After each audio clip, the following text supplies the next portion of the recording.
This is always the awkward part. What? Waiting for people to come on here. I never know what to do.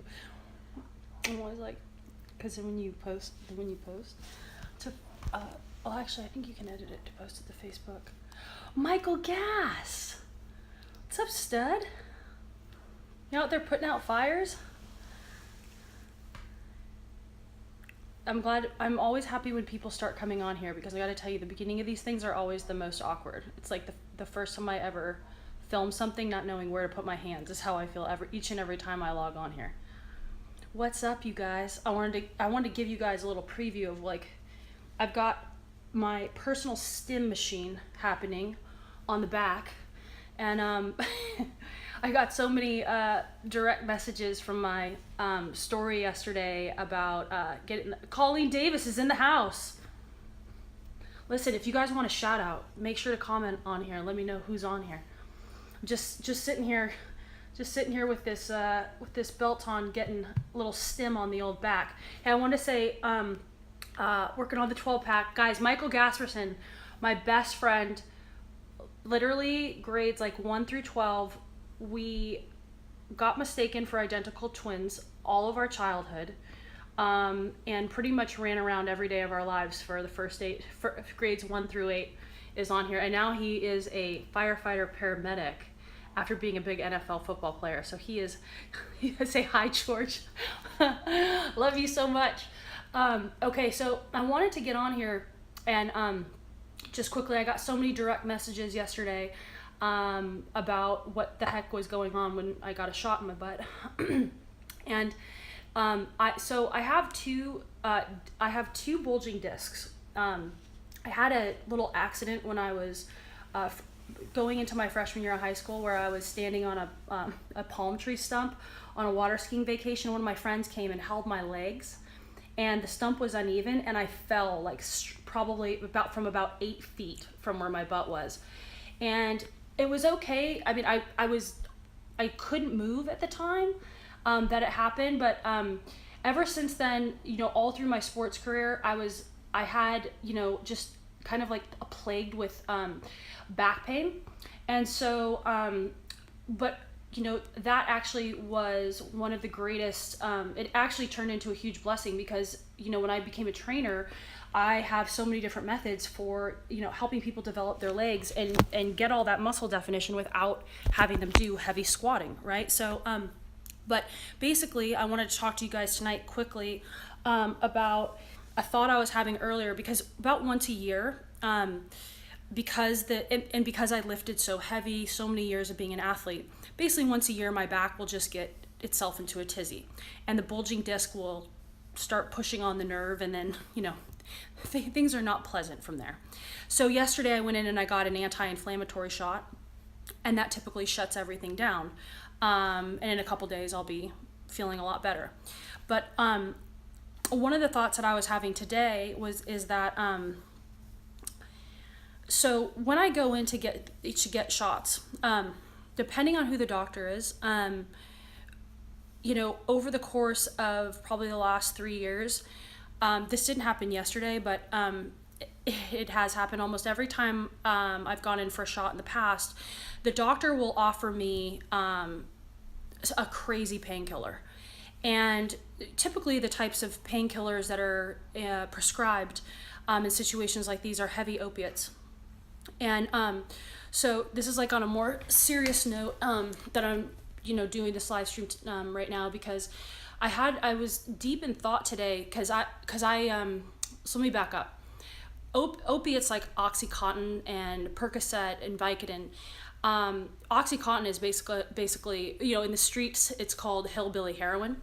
It's basically a legal form of heroin, and doctors are handing these Oxycontins out with like chiclets, and it's a very, very serious drug. And unfortunately, particularly in America, opiates are because of their heroin is highly addictive, and essentially all of these painkillers that were now regularly prescribed for routine dental surgeries, like back pain, all of these things, doctors can't wait to prescribe it. And I have had many uncomfortable conversations when I've gone in for back pain, because the conversation goes, I walk in and all they see is somebody who's in pain. They don't know my background. They don't know what I do for a living.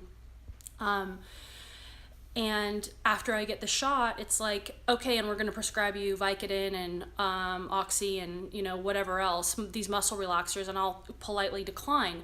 Typically that's followed by a lot of pushing and, decline, and then I finally have to kind of inform them that I do not want the drugs. And what really disturbs me about kind of what I've experienced is that they're pushing they're basically pushing something that is as addictive as heroin on you, but they're not asking if there's any past history of drug abuse. There's no conversation about addiction. Without asking any questions about any of that, the doctors are willing to kind of hand over a drug that has the capacity to destroy your entire life. And I know a lot of people think, oh, well, prescription medication addiction is something that would never happen to me. But I can tell you, being in the field of work that I'm in, I have watched very powerful people fall victim to opiate addiction. And, one of my very, very, very best friends growing up, I can't even tell you how close I was with this family. And the mother went in for a routine dental surgery at 50 years old, was prescribed Oxycontin, boom, full-blown heroin addict. I cannot kick it, and it's been years, and it's destroyed the entire family. And so that, prescription medication, opiates in particular, like Vicodin, these things are not, you never think that you're going to become addicted to something because, I don't know, I think there's just a stigma attached to addiction. But because we, it's interesting because in America, we're conditioned to think that if doctors are giving us something, or if our government is allowing for something, it must be safe. And that's just absolutely not true.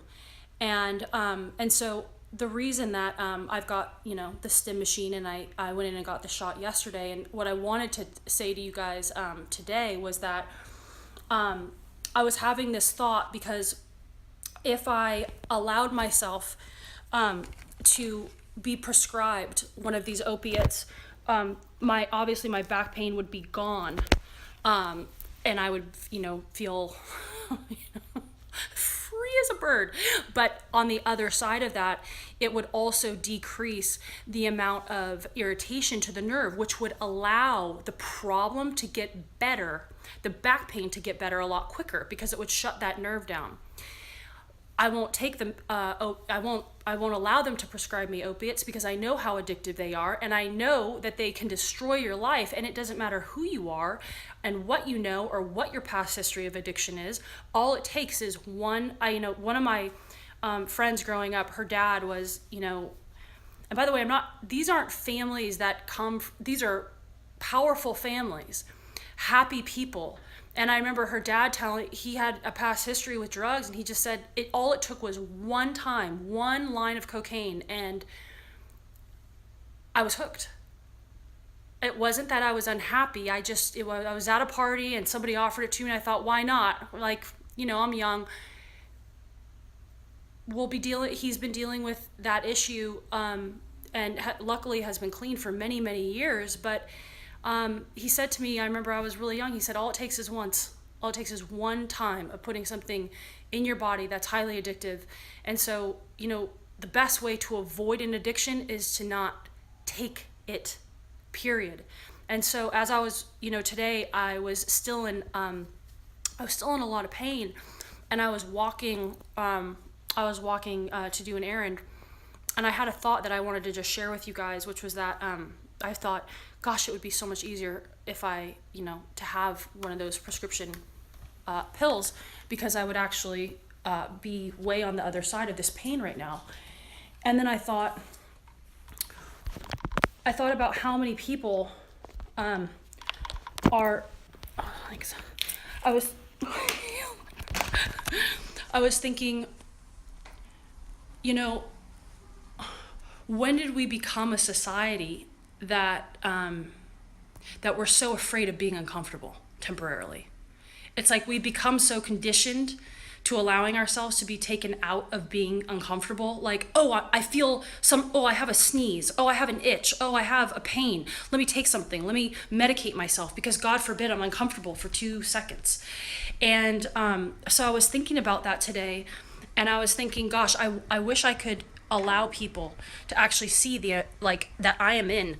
I'm foregoing the prescription medication because I would rather sit in 2 days of excruciating pain than to put something into my body that is basically legal heroin. And so I wanted to just like get on here and say that and share that with you guys because, you know, I think that one of the worst things that happens in life is that when we go through something that would be typically looked down upon or we'd be shamed for, and drug addiction is one of those things, or prescription medication, or I can't tell you how many alcoholics I know that don't think that they're alcoholics just because they actually don't fit the profile for somebody that would have an addiction to alcohol, and because of that they're not willing to get the help necessary. And I've got to tell you guys, addiction is everywhere. It's in middle schools, it's in rich families, it's in poor families, it's in people that work $9 an hour jobs, it's in people who are on the streets, it's in it's prevalent with top CEOs. It doesn't matter who you are. It is a chemical reaction that your body is having to something that's going in it. And you know, the crazy thing is that as long as something's legal, we think it's okay. And that's not true, because look at how many people right now are killing themselves with obesity because they are addicted to sugar. Our government also allows that in our food supply, and we have over 60% obesity rate. It's disgusting. It's awful. And so, you know, you can't be embarrassed when you're struggling with something, because I got to tell you, almost everyone is struggling with something. It may not be a drug, but there's something that they're addicted to. It's a toxic relationship. It's